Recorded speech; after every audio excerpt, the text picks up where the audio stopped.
Hello, everyone, and welcome to the webcast.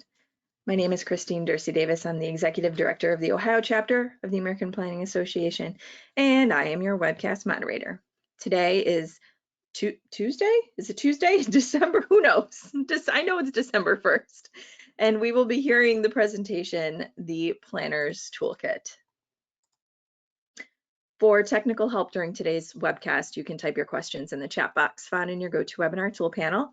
And for your content questions related to the presentation, again, just type those in the chat box in your GoToWebinar tool panel, and we will answer those at the end of the presentation during the Q&A. If your question is for a particular panelist, I just ask that you state that somewhere in the question. It's just easier for me when I'm rolling through all the questions at the end, just to keep us nice and efficient. Coming up on your screen is a list of our sponsoring APA chapters and divisions for 2020. Thanks to all of those participating sponsors for making these webcasts possible and free to members. Today's session is sponsored by the Mid-Atlantic Planning Collaboration, which is a joint venture of the Maryland National Capital Area, Virginia, and West Virginia chapters, along with the Maryland Department of Planning, the Maryland Planning Commissioners Association, Rural Planning Caucus of Virginia, and West Virginia University's Land Use and Sustainable Development Law Clinic. And the intent is to address topics that may be of interest to people involved in planning at all levels across multiple regions. We've had several of these in this series already. We still have a few more coming up. We are delighted to have them. So thanks to you guys for sponsoring. Coming up next on your screen is a list of our upcoming webcasts. This is it for 2020. This is everything we have left. So be sure to head over to our webcast webpage, ohioplanning.org/planningwebcast, where you can register for all of our remaining sessions. And we're already booking 2021, so be sure to stay tuned and you can get some 2021 sessions up on your calendar soon. Today's session has been approved for 1.5 CM credits for live viewing.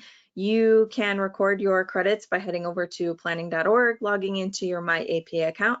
From there, you can either search by today's title or event number, both of which can be found on our webcast webpage. Again, ohioplanning.org/planningwebcast. And be sure to like us on Facebook, just search Planning Webcast Series and we'll pop up. That's where I post any immediate information like schedule changes, dates, times. When there's a new session available for you to register for, I'll post that there too. And be sure to head over to YouTube, search Planning Webcast Series, again, will pop up, and subscribe to our channel. We record all of our sessions, we post them up there. We have over 300 sessions.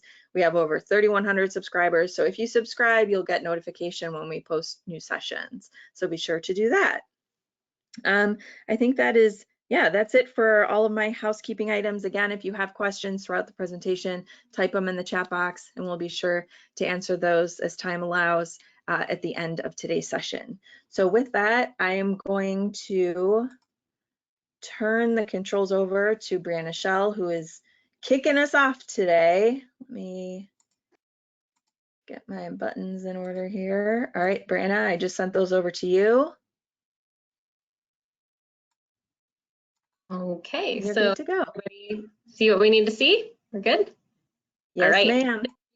Thank you all so much for having us and for the sponsor of this webcast. It's so great to be able to have free events in this wild time that we're in. So first of all, I'd just love to introduce myself. My name's Brianna Schell. I'm the planning director for the city of Huntington, West Virginia. And I'm really excited to be part of this toolkit today with Melissa. And so just a brief overview of what we'll be talking about today, and we'll get into it now. So as you all know, there's lots of areas that we cover as planners. And so today I'm just going to be focusing on the tools that I have in our box here in Huntington as it relates to housing. So we are going to be focused on that in Huntington because that's been a major issue that we've been struggling with. And so today I'm just going to give a brief introduction to Huntington and talk about some of the tools that we have moving forward. So Huntington, West Virginia is the second largest city in the state of West Virginia at around 46,000 people. And we have are part of a larger tri-state area as it relates to Ohio and Kentucky and West Virginia. So our peak, the population of Huntington was around 86,000. And so that means since 1950, we have about halved our population. And so we have the housing stock of a city twice the size. So that's really influenced kind of some of our housing issues that we've seen over the course of the last 50 years and more. And so today I'm going to be speaking a little bit about like some research that we have been doing over the course of the years and the tools that we've been implementing to improve our housing. So most recently, we have had some kind of an overview of some of our housing demographics as it relates to the county that we are surrounded in. So that was very surprising, but we did find that city residents are in general more diverse. We do have a lower income population within the city, and we tend to be a little bit more younger and more likely to rent property within city limits than in the county surrounding. So what does this mean as far as the way that we deal with housing issues? So I think it's a starting place. And the second piece of that is, where do we fall in the life cycle of housing within our city? This was really helpful for us as we started to think about the various planning tools that we have to deal with housing issues in Huntington, which again is a population that has seen a lot of decline. So we don't have a really tight housing market. We actually have way more housing than we have residents. And so what we have seen is, we really need to think about the spectrum of tools that fit within these different stages of the housing life cycle. So as you can see, our ideal situation really starts at the top here in stage 1 of good stock, either a proud owner-occupied structure or a quality rental, and then potentially could enter into a declining stock as an owner occupied becomes either a single parent or a senior living alone, and maybe becomes harder for them to do the improvements that they need to keep that property up, or they're a rental unit that is in decline, and eventually properties may become vacant, which then leads to them being unsafe and potentially at risk for demolition. And then ideally we see new construction coming in.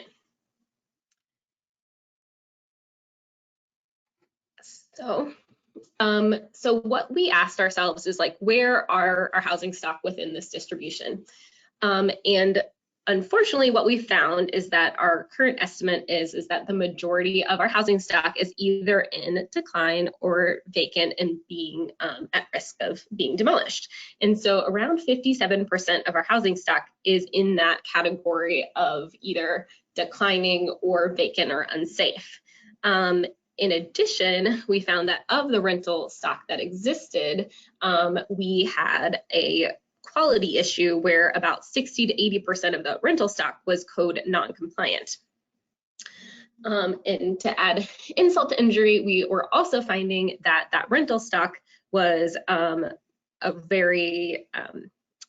had a higher cost of living than even compared to the national average. And so we really had a rental affordability crisis on top of a rental quality crisis.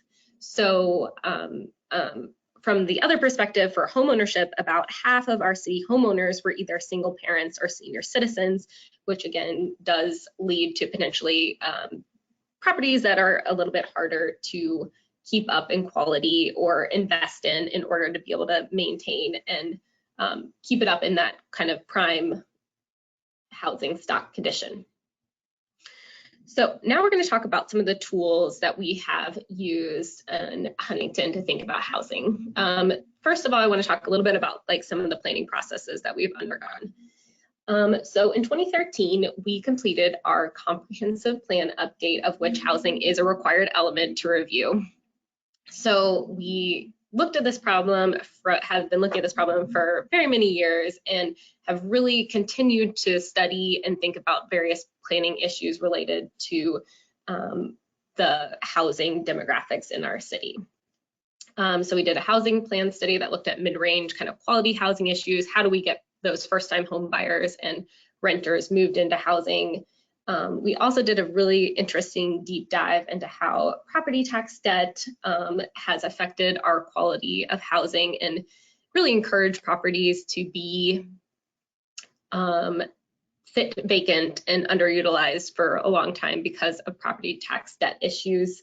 And most recently, we've done this kind of state of the city housing stock report where we've looked at housing across the various spectrums and are seeing how our different tools fit into there and what gaps we're missing and how we can improve things moving forward. So I'm going to dive a little bit more into that going forward. So again, we broke down the tools that we have in Huntington into these 4 stages of the housing life cycle, just to see, where are we prioritizing our tools and where could we potentially see more impact or, increase something that we may want to add value to. So in the recent years, we have really prioritized demolition in Huntington. We have structures that have become severely unsafe and have just needed to come down within our communities. And so the demolition program has really been a strength of ours across the city. But what we were finding was that demolition is kind of the last resort. We really wanted to try to save our housing stock and really preserve the historic character of our city before things got to the point where the only avenue was demolition. And so over the years, we have added more tools to the preserving existing housing stock and reversing or, slowing the safe or unsafe properties from becoming unsafe. So I'm going to just talk about 4 different programs in the next few minutes that I think have added to that toolkit to try to prevent programs from becoming to the point where they needed to be demolished. So the first one is our residential rental unit licensing program. And so this was actually enabled by city code in 2018 and was a really interesting program because we have a building code and a certificate of occupancy to verify when commercial structures have changed ownership. We can go in and check to make sure that they're safe and up to code and compliant, but our residential rental units don't necessarily change ownership that often. And so we were seeing that there were properties that were in our community that we just really didn't know whether or not they were being kept up to safe quality code unless we had a problem. And so the rental registry was established, and our focus at first was simply on notifying rental property that the registry existed. And our focus most recently has been in trying to implement a periodic inspection process to be able to get into properties and see just if the basic fire, building, health, and safety measures are being met.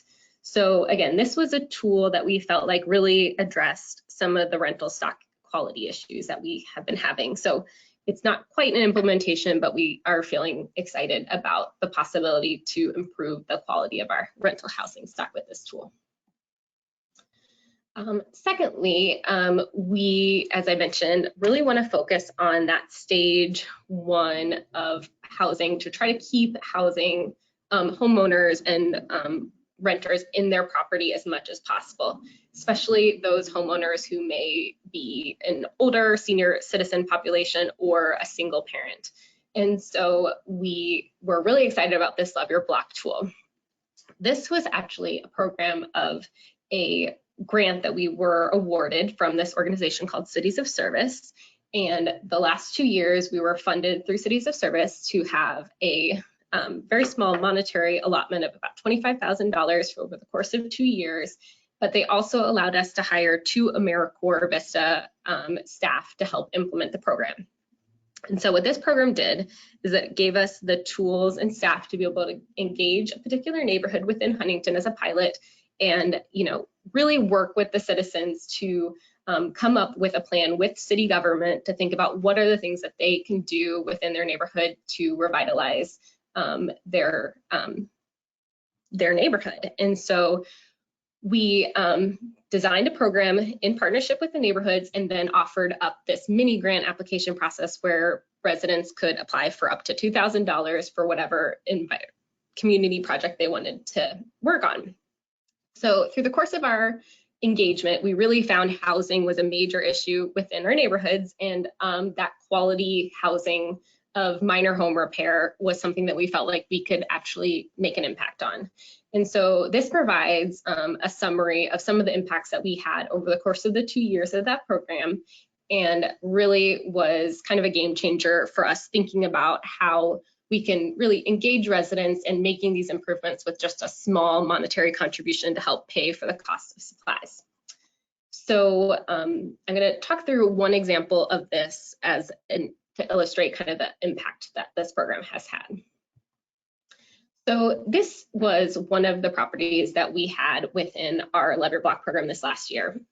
And this property was owned by this older senior citizen who lived alone, had her children come and help every once in a while, but just really couldn't upkeep the house to the level that she was wanting to with her finances. And so she applied for this mini grant to do some exterior home repair, just some soffit and gutters and some landscaping that needed to be done. And she really was kind of our ideal candidate because we wanted to help not only improve the exterior, but also give her a few tools to be able to make some improvements that maybe she wasn't able to do otherwise. So here's a few images of before. Again, nothing that was outside of the scale of what a volunteer work group could do, but also felt like it would make a big impact. So in the end, not only did we make improvements to this property on the exterior house with volunteer engagement, but we were able to hook this homeowner up with another program that the city offers to do a more extensive repair that she needed done on her roof, where she had damage to her roof and was causing damage interior to her house that was outside of the scale of what we could do with volunteers, but was able to hook her up with an emergency rehab program to ideally get her in line to be able to repair the roof as well. So the partnering of these programs is really important because no one tool is going to be able to help the housing stock get where it needs to go. The next tool, again, we've recently added to our toolbox, has to do with the vacant building registry. So Vacant Building Registry, again, began in about 2016, and the purpose of the ordinance was really to keep unoccupied structures from becoming a safety hazard or causing nuisance to surrounding properties or lowering property values. Because of the market in Huntington, we really weren't seeing a lot of turnover of housing in our neighborhoods. And so a lot of people were holding on to properties for longer because they weren't selling for the price that they wanted them to, or they were inherited by family members who were not living in Huntington anymore. And so we were seeing a lot of housing just falling into disrepair, not being boarded up appropriately, and just really causing safety hazards that eventually would lead to fires and other horrible, instances in the neighborhoods. And so this tool was a way for us to start establishing some different observance of how long properties had been vacant and what ways to keep them as safe as possible while they were vacant. Additionally, after the course of a certain amount of time, a shorter amount of time for commercial structures and for residential, we would start kind of increasing the fee that came along with a vacant building. And so each vacant building is assessed annually and incrementally increased if no progress is being made to actually turn that property into productive use again, or repair or demolish it, depending on the scale of the issue. So again, this was a tool that we felt would help us get to the point where we weren't having to demolish as many properties if we didn't need to. So finally, I don't want to be remiss about the demolition program. It really is such an important tool to have, and is really important for those structures that really are just causing a nuisance and just cannot be repaired to the state that you would like them to be within your neighborhood. So again, we've really prioritized this within the city, and I think do it pretty well. We've gathered funding sources from various places, including anonymous private donations from citizens who really see this as an important part of improving their neighborhood, from federal funds and city funds. And in addition to the 600 properties that have come down over the last 10 years, we actually just had a press release where the mayor is proposing to do another about 120 properties that we hope to have down before the end of the fiscal year, which is in June 2021. So this does continue to be an important tool in our box, but I think what we've realized through this research of the various tools and the spectrum of the housing cycle is that we're not necessarily getting the full in return on the investment, because once you demo a property, then you have a vacant lot, and a vacant lot can also become a nuisance if it's not taken care of and kept up. And so really our goal would be to have those properties demolished, which does stabilize declining property values, but that new construction is needed to really generate additional property tax revenue and spur the population growth that we hope to see. So, and this is just a very quick snapshot onto some of the neighborhood scale components that we would like to focus on. So again, our housing programs traditionally has reached all across the city, and we think that is important, that, you know, these are problems that hit our city as a whole. But one of the things that we're strategizing on in the years to come is like, what would happen if we were to really prioritize on a neighborhood scale or even smaller, implementing a lot of these tools all in one place, with the hope that maybe that impact would have a much greater impact on the neighborhood and be able to spur more private investment and encourage, you know, new development, as opposed to kind of scattering these resources all throughout the city. So again, that's something that we're kind of playing around with in the next few years, is to think about what can we do within these target areas, which have been a priority of our administration, to see these programs at a different level. So in summary, this is just a quick overview of some of the tools that we've implemented over the course of the years in Huntington, and we are working towards really aligning these various program goals and tools to really measure outcomes about how this is affecting the full spectrum of housing in our community.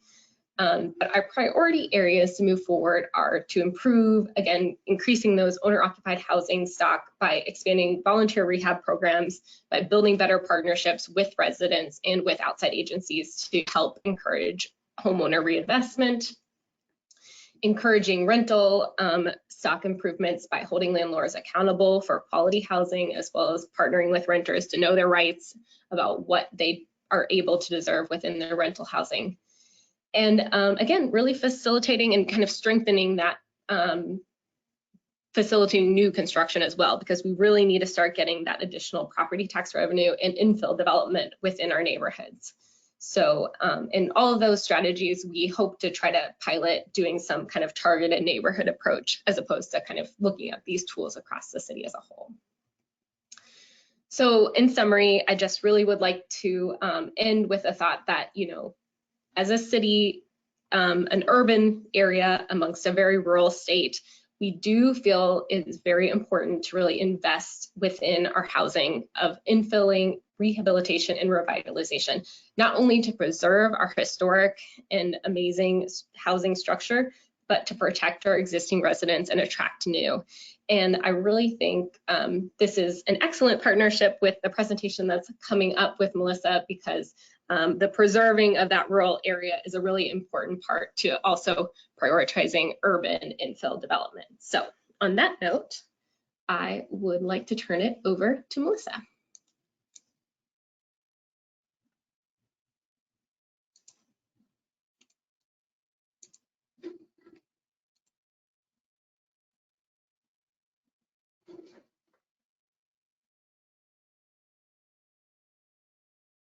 Okay, so as Brianna said, there's our two presentations are kind of the flip side of each other. The better job she does with the infill in the urban areas, the less we have to worry about farmland protection. But that's what I'm going to talk about today, is the tools that we have for farmland protection. Hoping that you can all see the screen okay. If your first slide isn't advancing, sometimes it gets stuck. If you just right click with your mouse and hit next.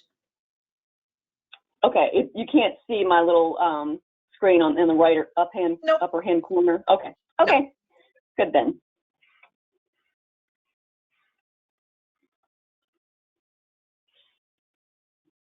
I am having trouble getting it to advance. There we go. Okay.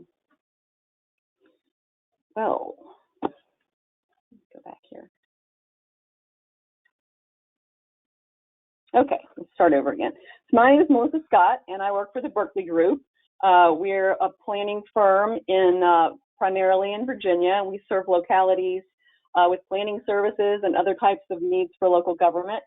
I have worked primarily in West Virginia, but mainly for rural counties where there's been a lot of need for farmland protection, a lot of rural issues, and it's kind of become my passion over the years to protect farmland.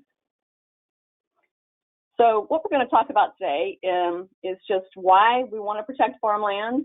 We're going to look at land at risk, the problems, and then the solutions, which are your standard planning tools, which are the comprehensive plan, the subdivision ordinance, and the zoning ordinance. So we'll talk about the farmland protection tools that are available through those different programs, and then we'll talk about some special ag considerations that you should think about when you are designing your zoning ordinances. And remember that when Dillon's rule applies, localities may not utilize any of these tools unless specifically authorized by state code. So why protect farmland from a community perspective? Well, we want to think about sustainability. The economic diversity and food security are important for community sustainability. We want to protect natural resources. Preserving prime ag soils, water quality, and air quality go hand in hand when best farm practice management is used. And we want to safeguard the quality of life. People consider open space crucial to the quality of life, whether recreational or aesthetic. As planners, I think we should be thinking about the future of problems with corporate agriculture. This corporate food model and the diminishing natural resources can be of concern. So we're already seeing lack of water in some heavy ag areas, fear of terrorist attacks on large production sites, reduced food quality, and lack of control and pricing and local diversity of food. So it's something that planners can really think about and hopefully do something about. So why protect farmland from a land use perspective? We can ensure orderly development because natural development patterns can move in a path of least resistance. And preservation of farmland can help guide the development back toward urban services. We can focus our infrastructure, which is a really important planning tool.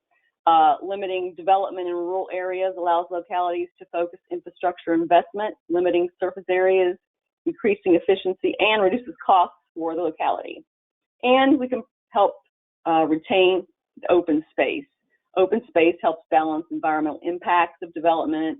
It provides room for future orderly development and offers natural space to improve the quality of life. Like I said, these are all just kind of fundamental elements of planning.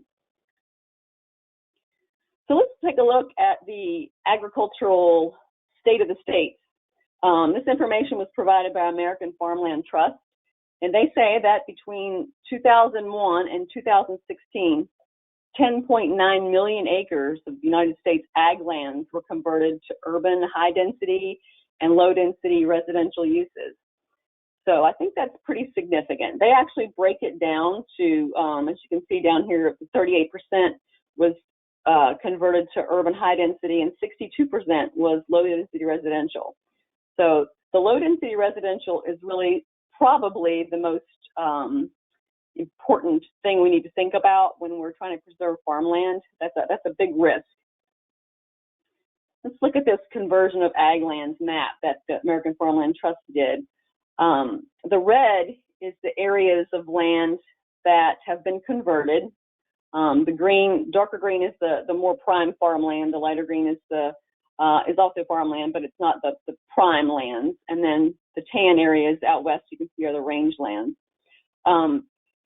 When you look at this, you can see in the west that the red areas are primarily around the urban areas. And you can also see that the states that have a higher regulatory tolerance have a lot less of the red areas than some of the states that tend to be kind of anti-regulatory. We won't mention any names there, but and then when you look at the east, though, you can see how we have a lot less prime farmland, of course, but this conversion of our ag lands is very widespread. And to me, that means it's a kind of a bigger concern. I'm going to focus in on Virginia because that's where I live and work. I actually live in Winchester, Virginia. But you can find this data and statistics for your own states on the American Farmland Trust website. So for Virginia, nearly a total of 340,000 acres of farmland was converted from 2001 to 2016. I want to note how in most counties, with a few exceptions, there's just a scattered loss of ag land. So at the county level, which is where land use regulation is administered, most counties will probably argue that they still have plenty of farmland left, and you know, it's not really a problem here. It's only when we start to look at this issue cumulatively, kind of statewide, that we can see a real problem. Basically, to quote my dad, we're kind of nickel and diming away our farmland with small individual actions over time. Since it's so incremental and gradual, no one feels complete responsibility for it, and few of the elected officials want the unpopular job of adding restrictions to rural areas, because that can be pretty difficult. So most localities tend to just kick the can down the road. Let's take a moment to look at some counties that have some strict farmland protection in place. I don't know how many of you are from Virginia, but you know, you'll probably can see some patterns here if you're aware of what's going on in some of the Virginia counties. So you can see my mouse up here. This is Clark County, Virginia, and they are known to have very strict ag protection regulations in place locally. And you can see that they have very little conversion. That would be primarily around their urban areas already. In contrast, if you look down here at Pennsylvania County, they have a lot of ag land, but that conversion is pretty widespread. And I believe that, you know, they have some policies, but their policies are not known to be extremely strict in the area of farmland protection. Take a little bit deeper look at this. Of the 340,000 acres that were converted in Virginia, 67,000 were the urban high density, and the 80%, 272,000, was the low density residential. Again, I just want to mention how this low density residential issue, it often doesn't seem like a big deal in rural ag areas. Like, oh, we can add low density residential more and more to our ag lands, but you know, this has been shown to be kind of a gateway land use. And ag with low density residential uses in 2001 were actually 7 times more likely to be converted to completely urban uses by 2016. You can see that the American Farmland Trust rates Virginia farmland threat as high, and then they say that their policy response is only medium. Their definition of policy response includes some of those solutions that we'll talk about today. And that does primarily fall into local government. And again, remember, that's after authorization from state government. So what's the problem? Why are we losing all these farms and farmland? Besides the fact that farming is hard work with no vacations or benefits. It's basically that farmers are succumbing to development pressures for many reasons. So we have, as we all have probably experienced, the increase in severe weather. These severe weather events affect millions of acres of agriculture, costing farmers billions of dollars each year. There's declining profit, the fluctuating commodity prices due to trade wars, globalization, political polarization. These all lead to more financial instability for the farmers. And then the average age of all U.S. farm producers in 2017 was up to 57.5 years. And it's continually getting higher. And young people are entering farming a lot less. There is an increase in mid-aged people entering farming, but a lot of those don't have farm experience. They're not like your generational farmers. So I think they're filling more the markets of niche agriculture than they are the heavy, you know, really work-intensive agriculture. Then, of course, we have corporate agriculture. The number of farms is declining while the average acreage of farms is increasing. This is due to, you know, the farms becoming larger and larger. This makes it difficult for small farms to compete with the efficiency of this industrial agriculture. And this is becoming a problem in some areas, like where I used to work in West Virginia. Corporate agriculture is becoming a problem in poultry. So it's causing some issues there. But The ultimate problem is development pressures. The rising land prices tempt these land-rich, cash-poor farmers to sell productive land for development. There's a theory that I've read about that the more farmers that quit, the greater the work burden is on the other farmers, which forces more of them to quit. If this is true, unless we find a way to encourage local farms, ultimately our food source will be produced by larger and larger centralized farm operations. From a quality of life and quality of food perspective, I think it's important that small and medium-sized farms are supported and preserved. So what's the big question here? What can be done? And do we really need to intervene to reduce that risk that we saw on the slide before, the risk to farmland? And what do we do to up our policy response to this loss of farmland? And do we really need to do that? Some freedoms are going to have to be sacrificed. So is it worth it in these rural areas? Why can't we just let the market determine this? Well, as planners, I think we would all agree that we have some responsibility to intervene at some level, at least to educate communities about what's happening and offer them some possible solutions. So let's look at some solutions from a government planning perspective. So the only thing we can do is make it less attractive to develop farmland and more attractive to preserve it. So we're going to focus on government-initiated solutions that can help make it easier to farm and less attractive to sell out. But be aware, again, with everything we'll talk about, your state must have enabling authority for government to legally enact these programs and practices. So the PACE programs, that is a purchase of agriculture conservation easement. This protects land from development in perpetuity by basically purchasing the development rights from the owner. There's different types of tax relief that local governments can offer. There's differential assessment or farm valuation, and then there's circuit breaker tax, which is a relief for the ag lands. I'm going to skip over to the farm link programs. Those are programs that connect land seekers with landowners who want their land to stay in agriculture. So farmers that would like to farm more land that they don't own, this program can find nearby owners, or necessarily it doesn't have to be nearby for some types of agriculture.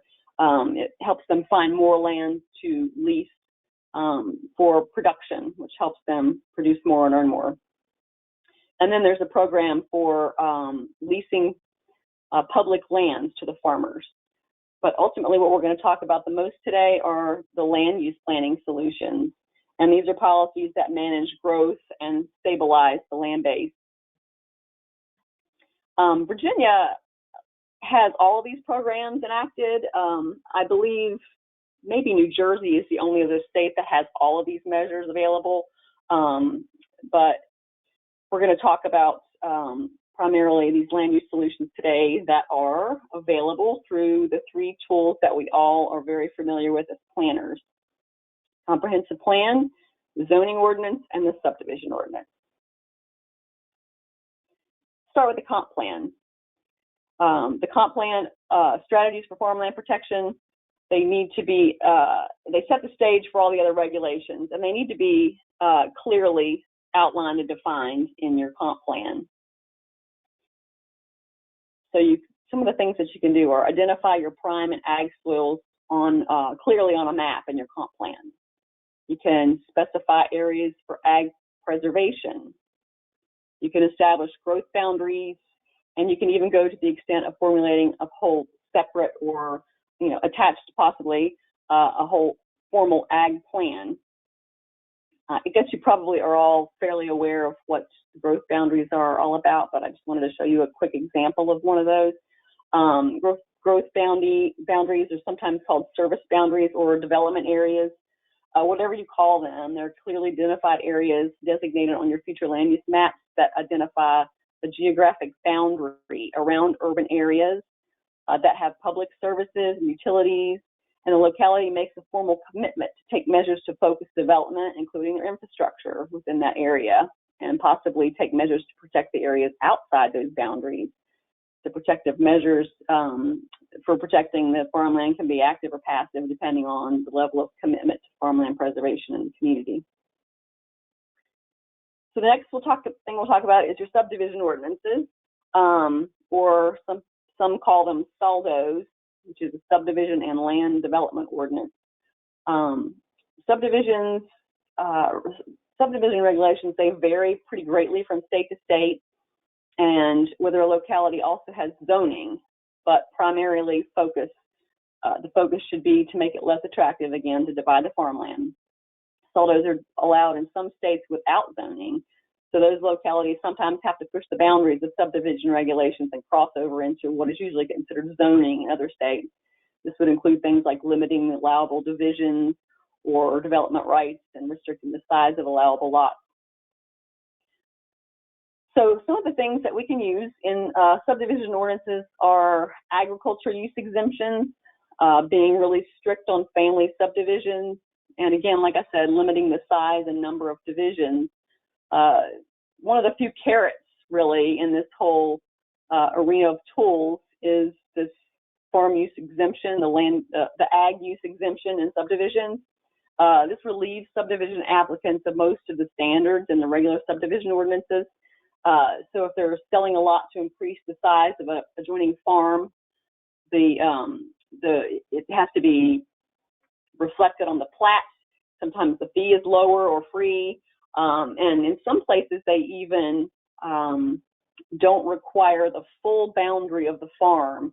They just require a survey of the boundary of the land that's being divided off, because these full farm boundary surveys can be quite expensive.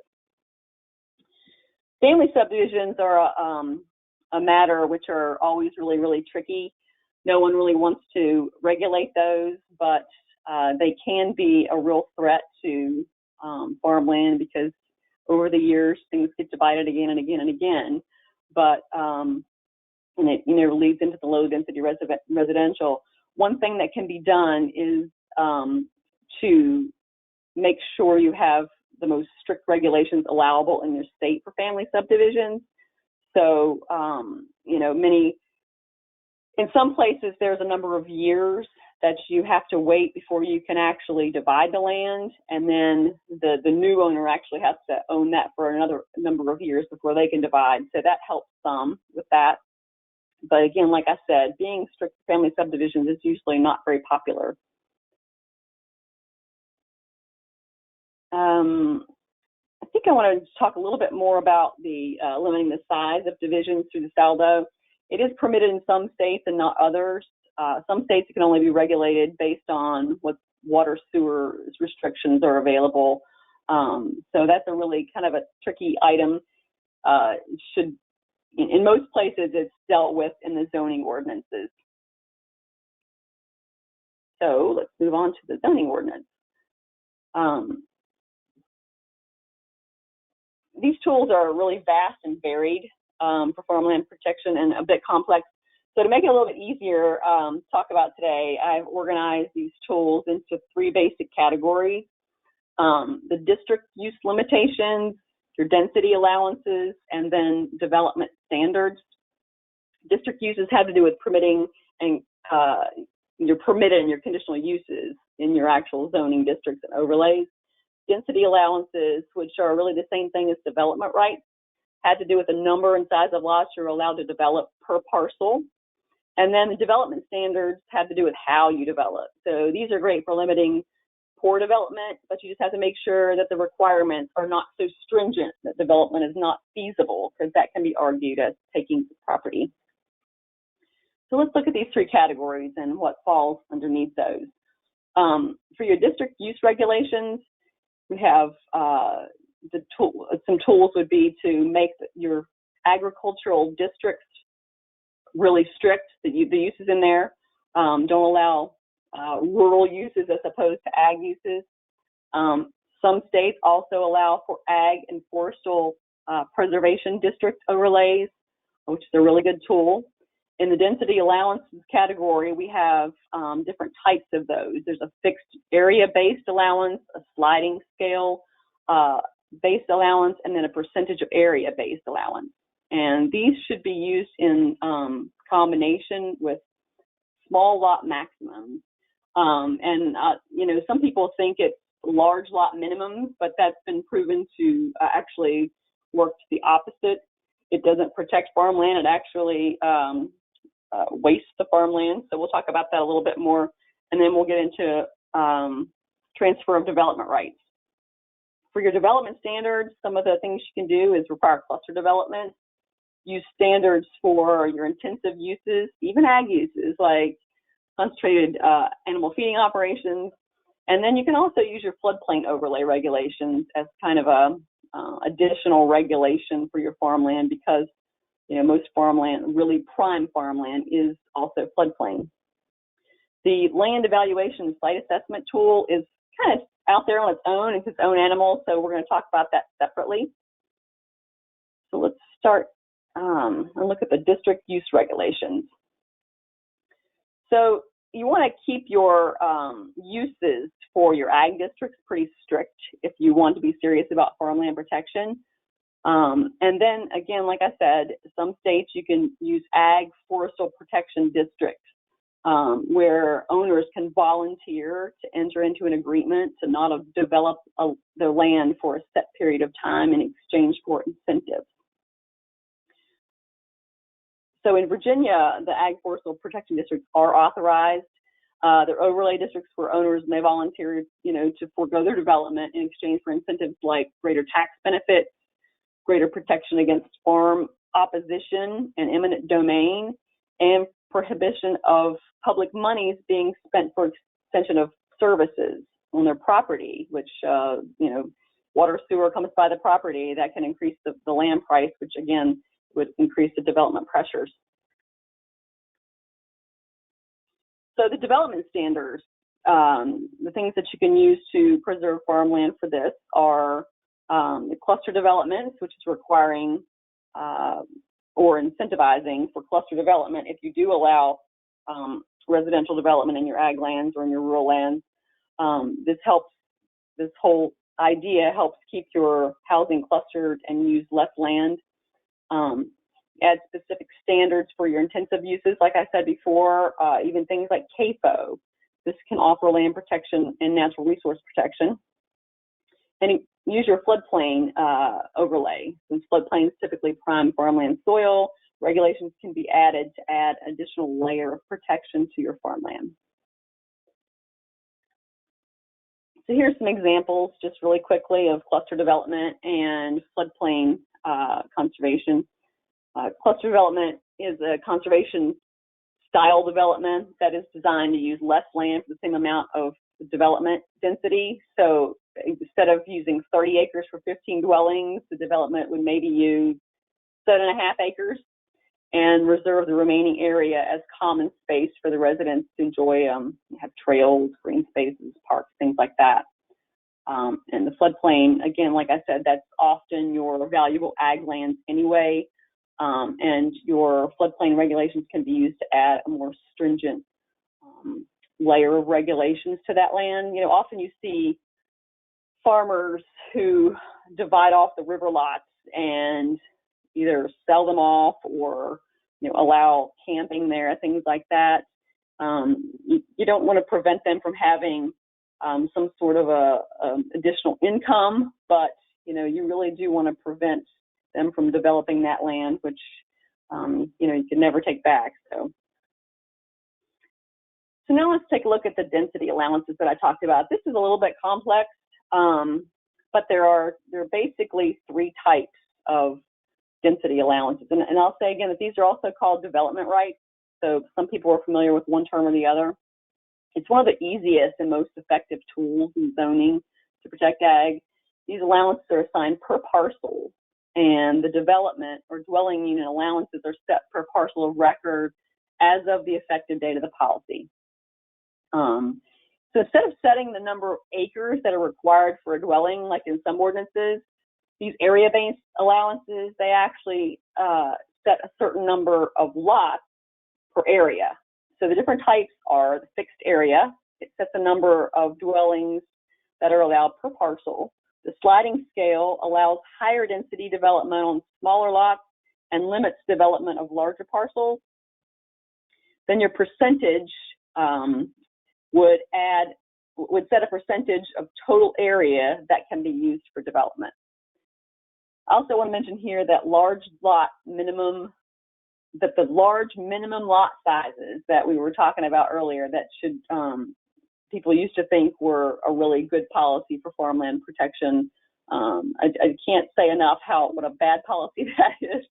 I actually worked in a county where policies that they had in place they actually exempted large lot subdivisions from the subdivision regulations, and what they ended up with was a 10,000 acre subdivision of 15 to 20 acres. And people from urban areas, this is fairly near DC, people flocked in and bought those. So they're now, easily sold, and they're now developed. So you really want to stay away from that. So again, it's small lot maximum that we want to use with these density allowances. That's key to your farmland protection. And I really like this sliding scale option here best. So that's what we're going to talk about a little bit more. So here's an example of sliding scale. You can organize this any way you like, from community to community. But this one I just kind of made up. So it would, if you had 0 to 0.99 acres, you would have 2 allowable divisions, lots, developments, dwellings, however you want to look at it. From 1 to 9.99 acres, you'd have 3. All the way up to 100 acres, you would have 6. But you can see how that number does not rise equally. It doesn't rise a lot when the lot size gets bigger. You don't get a lot more lots. So this prevents people from dividing off many lots from the larger parcels that are often the ag lands. We want to think about additional standards that need to be used with these. It's an important detail to consider when designing these allowances. So, for instance, all lots must conform to the development standards. Minimum lot size, 0.33 acres with assurances of water sewer. So you make sure that they would have that. You can set the maximum lot size. Here I set it at 4.99 acres. You would have to have public road frontage. Lots must be contiguous, and you could also go as far to say that they must avoid prime soils. So as you see over here, like this person, if they were to develop their 6 lots, they would have to do that within this area. So for additional farmland protection measures, I think it's a good idea to consider your prime ag lands, and even when you're applying for conservation easements and you're trying to get match money for that, they don't like you to develop anything on those prime ag soils. Next thing we're going to look at is the transfer of development rights. I think that this policy is good when it's used as kind of a second step to the density allowances. When I was talking about the development rights or density allowances, I mentioned that the restrictions are most often set per parcel of record as of the effective date. Once those development rights start to kind of dwindle, sometimes people become anxious about how they're going to further develop. I think transfer of development rights kind of gives those who've not used their development rights or allowances the right to transfer those to other properties that doesn't want to develop but has used up their allowances. So once an owner severs their rights and transfers to another property, they can also take the next step and put it into conservation easement. And in fact, Virginia requires that when they're transferring your development rights. These rights become sort of a commodity that can be bought and sold on the open market, and buyers can actually bank the rights for future use. The one thing you have to think about is there needs to be areas designated appropriate for sending and the receiving of these development rights when you're organizing a program like this. So the receiving area must be appropriate for the higher density development that this is going to initiate. In some areas, the adjacent towns can be designated as the receiving area if they outline this in their ordinance and have an agreement with the county. These programs are fairly high maintenance administrative tools, So communities must consider whether they have the full resources to maintain long-term tracking, because that's going to be essential for making these programs work. The final thing that we're going to talk about is the Land Evaluation and Site Assessment Tool, or the LESA. This is a full evaluation system that determines the suitability of a parcel for ag, thus reflecting how suitable it would be for development. Locality may create their own assessment tool, but the NRCS has created some system design guidelines you can use. The LESA is often utilized as part of rezoning requests, maybe conditional uses or variances, but it also can be used as a proactive planning tool when you're designing your district uses. So typically, some of the values that are included in these LESA, if you're evaluating the land evaluation side would be whether it's prime farmland, proximity to agriculture and the current ag uses, the adjacent uses, whether it's within a certain distance to public services and urban areas.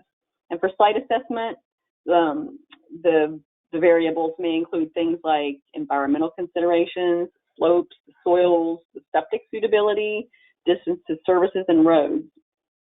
And incentives can also be offered for things like cluster development and creation of community amenities. The objectives of this program are really to ensure premature conversion of prime farm ag land is prevented and that incompatible intensive urban or suburban uses are not scattered around in rural areas. Again, this is a pretty complex administration heavy tool, but there are some counties in Virginia that use this and they really like it a lot. So the final thing I want to look at very quickly, because we don't have a lot of time left, is the ways to make farming easier, which in turn supports farmland protection by retaining our farmers. So when you're looking at revising your zoning ordinances or creating new ordinances or districts, some things that you really want to think about as far as making it easier for farmers to farm are making sure you require sufficient setbacks from active agriculture. Sometimes there are issues with people building up on the lines of farms, putting their wells very close to the line, which then prevents the farmer from being able to spread manure and things like that. You want to think about your housing for your farm labor. You may want to think about accessory dwelling requirements in your ordinance and how those work. Are they sufficient for your farm labor? You want to allow your ag accessory uses and support businesses for agriculture. And your accessory uses may be things like, it may also fall into this next one, the marketing and sales. It may be things like a butcher shop that's, on site of the farm that raises the animals. And then a new issue that's, really popular right now is agritourism. So you want to make sure you have sufficient regulations that support this. And so every time someone wants to do something creative in your community, they don't have to come and, rezone or get a conditional use. You really want to support those agritourism uses. And also provide clear regs for wineries and breweries, especially in this area here in Northern Virginia. That's very, very important. And setting standards for these intensive uses like CAFOs is pretty important, I think, for protecting natural resources. And this caused some real issues. And then finally, you want to address farm-based alternative energy. So things like your small-scale solar and small-scale wind and even biosolids. So basically anything that you can do to proactively make it easier for these farmers to farm. So that's about all I have for the tools for farmland protection. We could talk about any one of these tools for a half an hour easily. So there's a lot of research material online. Some of the counties in Virginia that have some good information available are Albemarle County, Virginia has some really good information online, as does Clark County, because they are implementing a lot of these tools. So if you're interested in using some of these tools, just do some research and make sure you consider your end result. That's all I have. Great, thank you. Folks, again, if you have questions, please type those in the chat box found in your webcast toolbar. We actually have quite a few questions, so let's go ahead and get these started. And ladies, if you want to throw your webcams back on so we can see you, that would be great. Wonderful, thank you. Okay, let's start with Brianna. We have some Huntington questions. The first one is around the housing life cycle, which I kind of found that whole grid to be rather interesting. I'm very visual, so that was helpful. So where do you get the data to let you know which stage you're in? Is it mostly subjective, or does your municipality keep data in some way? How, if they do, how? Just kind of run through the process of how all of that works. Wow, yeah, no, that is the question. So this was our first, this take stock of housing study that we did. We actually partnered with this Harvard program, this Bloomberg Harvard program, to kind of look at it from an outside perspective. And finding data that was equal across the board was one of our hardest challenges. And so we definitely had, this first version was a little less scientific than we would love, but I think it really showed us the holes in our programs and why, like, our data isn't quite all in the same format that we could really use. And so the intern that we worked with actually used census data. She used our databases for the Vacant Building Registry, our Unsafe Building Commission, the Demolition Program, our just the housing stock numbers as a total. So it really was a game of, you know, just try to make the best assumptions we can with the information that we have. And we really, it really showed us, which we kind of knew anecdotally, but that, you know, our data isn't equal across the board. It's not on the same framework. It's not on the same timeline. It's, you know, so it really showed a window that we could be better at tracking that. So that way we know, okay, are we moving more towards the stage that we want and less of the stage that we would like to stop? So I'd love to talk more about that. Again, it is a pseudoscience of sorts, but I think it gave us at least a place to start to be able to, like, think, you know, where are we really hitting and how do we change that direction? Okay, thank you. What defines 100% vacant in the ordinance? Yeah, I may want to write that back to you. Let me think. The Vacant Building Registry is actually implemented through our legal office. And so I think what we try to do is err on the side of, if you're doing anything in this structure that's allowed, like, we're not going to call it vacant. Now, maybe other communities have this. Hopefully it's not only Huntington, but sometimes we'll have people who are like, oh, I'm using this house, like, I'm storing my mother's, you know, equipment for her crafting business or something. And so there's nobody actively living there, but they're storing things. That's not considered a occupied use because it's not a use that's permitted in the zoning code. So, but if it's a multi-tenant building and there's one person renting one unit, we would err on the side of that's occupied. Okay, thank you. Let's see here. I'm going to stick with you for one more question and then we'll give you a break for a moment.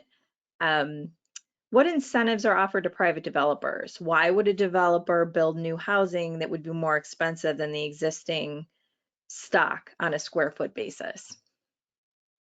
Yeah. That's great. We should talk about that. I think we are really struggling in that front in Huntington. Like, I think that's the area that we need more tools, is encouraging that new housing stock. Right now, we're really relying on either local or outside developers to kind of decide that for us. And so that's one of the areas that we're hoping to, you know, provide new investment and opportunity. There's some really interesting things that are happening in the positive light of COVID, is that, you know, that municipalities on a scale of our size are thinking about ways to attract investment for people who are remote working now that never were before. And so we've looked at some programs like that, where we're saying, you know, how do we incentivize people to come here financially or with tax incentives or something to start to encourage that infill development from outside development. But it is something that I think we're still playing around with, as opposed to just kind of waiting to see, you know, who's coming on their own fruition. So it has been a struggle for ours. We have a lot of development in the low income and subsidized housing market because of our population and the need there, and it's still needed, but we aren't seeing as much market rate or mid-range housing development. Okay, thank you. Let's switch over to you for a few questions here, Melissa. When talking about farmland protection,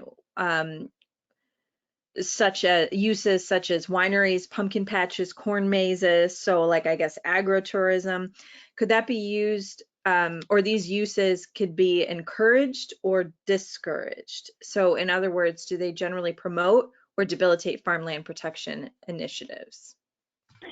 We consider them a promotion of, because you need to provide farmers the ability to earn a living. So the more restrictions you put on the ways they can earn money, the more farmers that are going to have to sell out. So of course, in our area in Northern Virginia, you know, the vineyards are huge because the soils will support that.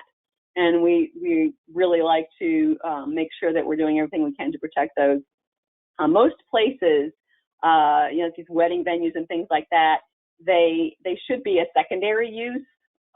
So you have to make sure that you think about this when you're designing your regulations. I mean, it depends on, every community is different. It depends on how you want to design this. But in some areas, I know that they make sure that in the regulations, it says if you're going to take advantage of agritourism, that you have to actually be a farm.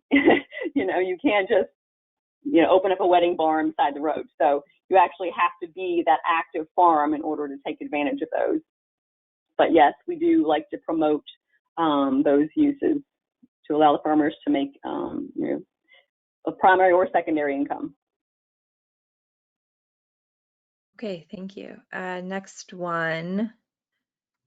Interesting. For farmland preservation tools used in Virginia, have any attracted court cases where the policy has been judged to be unconstitutional or some other reason for it to be invalidated?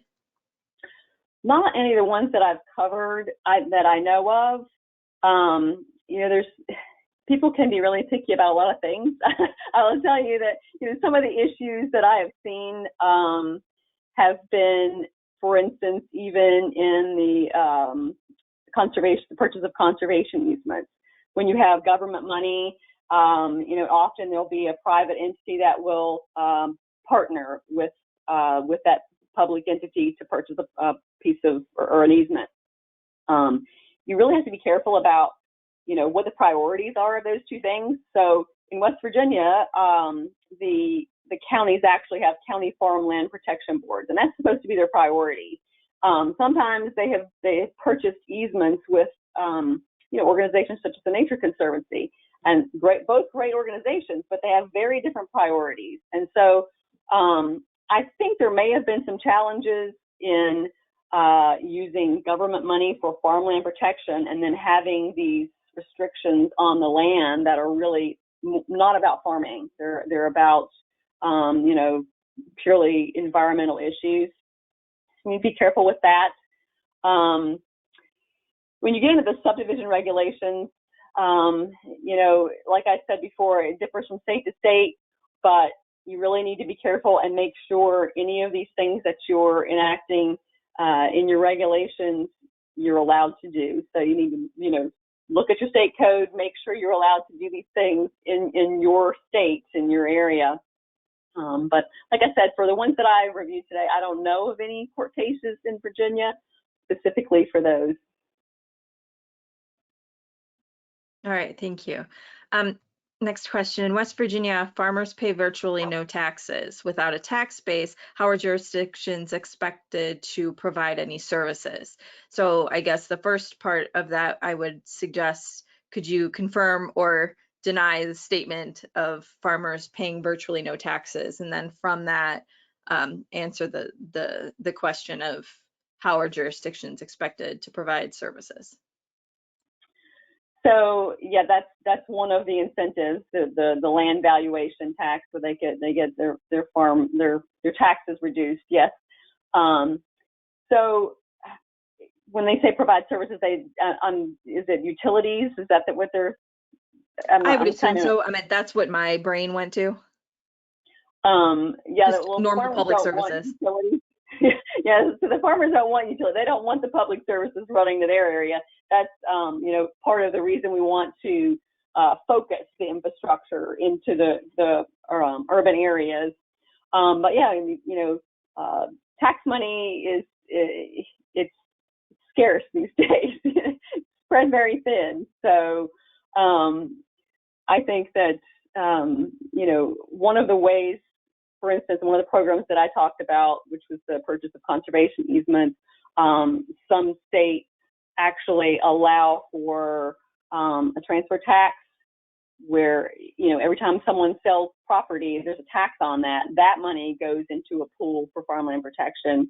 So I can speak to that, but I can't speak to, money for public utilities as far as, farmland protection goes. Kind of the opposite ends of the spectrum there.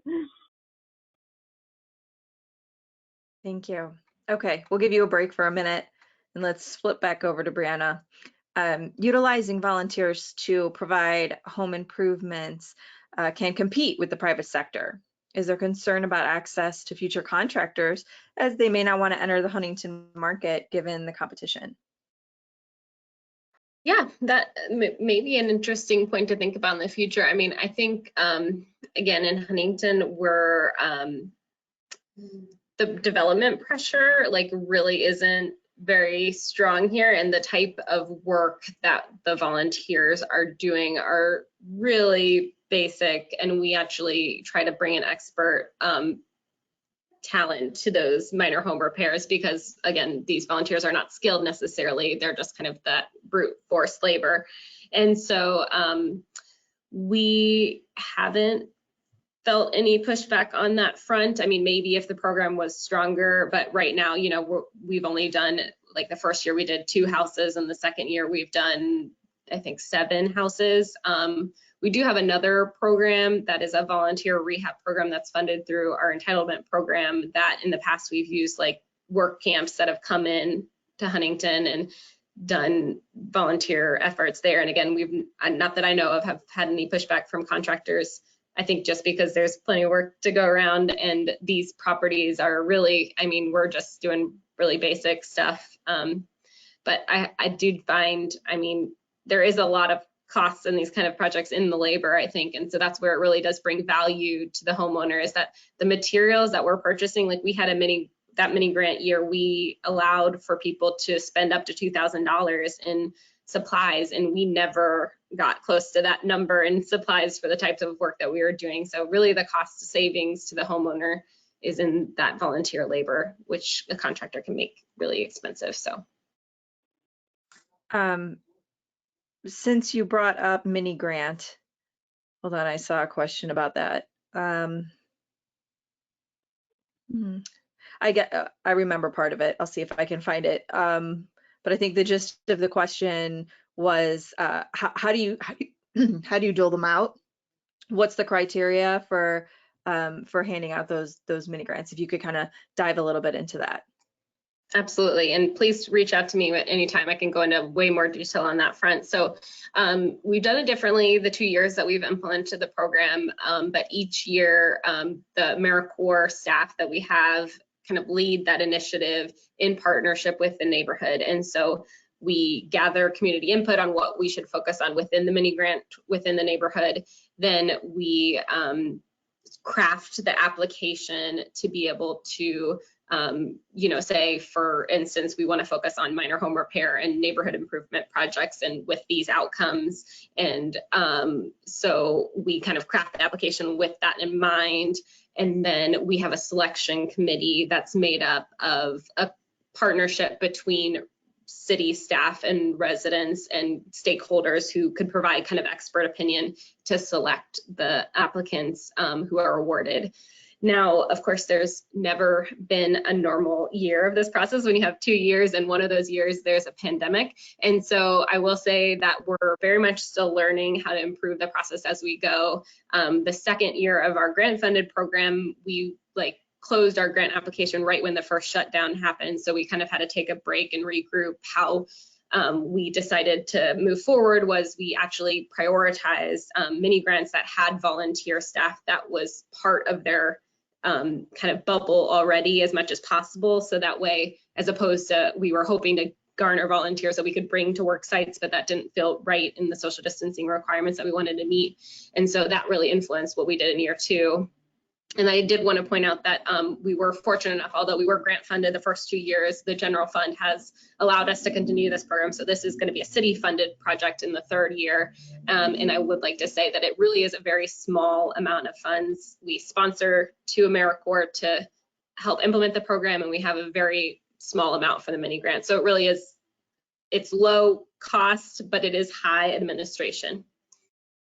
So with that, with the high administration piece, because I found the question, also, so does the city, so will you manage the volunteers? Like, obviously, I know you manage your AmeriCorps, folks, but all of the volunteers, do you manage them, and are you liable for them? Yeah, no, those are great questions. We do. I mean, we work with the AmeriCorps to kind of get them prepared to be in a place with the partnership of the city to manage those volunteers. Again, this is a learning curve thing that we're learning more each year we do it, about how, what we should anticipate and how do we prepare for liability concerns. And so we do a waiver that has been approved to negotiate that. And we use examples, again, that aren't exactly what we're doing, but we got examples from our Habitat for Humanity partners where, they're bringing volunteers in and, participating in a program, and we kind of follow a similar model as to them, is to say, you're accepting some responsibility to come work with us and participate in this. So it's a pretty heavy lift as far as time and management. So what we're looking to do as we continue to move this forward is to really try to create as much of a possible, cookie cutter, if you can say, just have the AmeriCorps trained quickly to follow this protocol. So that way the staff of the city isn't as much involved in the future, hopefully. So that's kind of our goal, to still provide the supervisory role, but to have that be the main component and support these other housing programs that we have. Thank you. Okay, let's flip back to Melissa. And I guess this is going to be kind of a question for both of you, but we'll start with Melissa. What are the penalties for violating rules and regulations set in housing and farming regulations? And how can it be enforced? So Melissa, if you want to take a first stab at that. So I would assume that they mean land use violations. So if you have, it's just going to be enforced through your zoning regulations. So if you have set uses in your ag districts, and then they aren't allowed to initiate those uses, and if they do, the enforcement measures would be outlined in their zoning ordinance. So it can be financial penalties, it can end up in court, and usually, not usually, but sometimes it does, rarely actually, but there's financial penalties in most every ordinance. So that's where they're outlined and how they're enforced by the zoning office. And I guess before we move on to Brianna, Melissa, are you aware of any violations, or what types of violations do you see? I'm not sure exactly. I don't really quite understand the question, but I would say if we're talking about land uses in rural areas, often people don't even get permits. They just do whatever they want and think they're not going to get caught. So it often becomes an enforcement issue the first time you find out about it. So it can always be tricky when someone claims they didn't know they needed a permit for that, and that's often what happens in rural areas. You just have to do your best to enforce those regulations and catch them in time through the building permit process or whatever. Okay. And Brianna? I know. I'm sorry. Would you repeat it one more time for the housing side? So just like what violation, how do we deal with violations of the regulation? Yep. Okay. Yeah, absolutely. One, people don't know they need to get a permit in an urban area either. We get that all the time, 100%. So people don't always know what the tools are. Just going through the list of the various tools I mentioned, for the vacant building registry, for example, we often those are kind of self-reported or complaint-based. And so if we see somebody saying, it looks like that property is vacant, then we will send a letter. We go through the process of verifying whether it is, and then we basically err on the side of like, we think it's vacant until you can prove to us that it isn't. And so we have kind of like a step process through that where we say, like, okay, what verification do you have? They can appeal to a certain level, and then at some point they either are fined or put on the list or a waiver is granted. Let's see, other tools. With the rental registry, again, we're still in the early phases of that implementing. And so I think that one, we are really struggling with the kind of the breadth of how to handle inspections on that front. So we definitely aren't going in with like, we want to shut places down or kick people out or cause issues on that front. We're really looking at just like basic safety and life housing kind of factors with the rental registry. So we want people to be in their housing. We want to keep people in business. So our goals are really trying to work out, what that line is and how do we toe that. So I think that's something that I just want to prioritize there. If there's any other programs in particular, people wanted to know how regulation played out, we'd be happy to talk about that. Okay, thank you. This question, can anyone point me to some studies about whether low density rural development pays for itself? Melissa. Low density development pays for itself. I cannot think of any studies that would speak to that.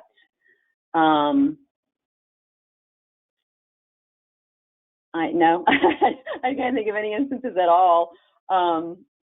In terms of increasing the taxes as compared to farmland, I guess that would maybe be the issue. And I'd say it would be, basically community by community basis. You would have to look at that. It depends on the land values and how much the houses were worth and, all those kinds of issues. If you were interested in that, I would say you'd probably need to look at it for your own community. Okay, thanks. Okay, this question is for Brian. In Huntington's demolition program, does the city take over ownership of the dilapidated housing, which they plan on demolishing? Once demolished, what strategies do you have to rebuild on that lot, resell the vacant lot, or subdivide the property to adjacent parcels? Absolutely. We typically do not have ownership of property when we do demolition. And that is a struggle of the city because we will place liens on property because of the cost of the demolition process.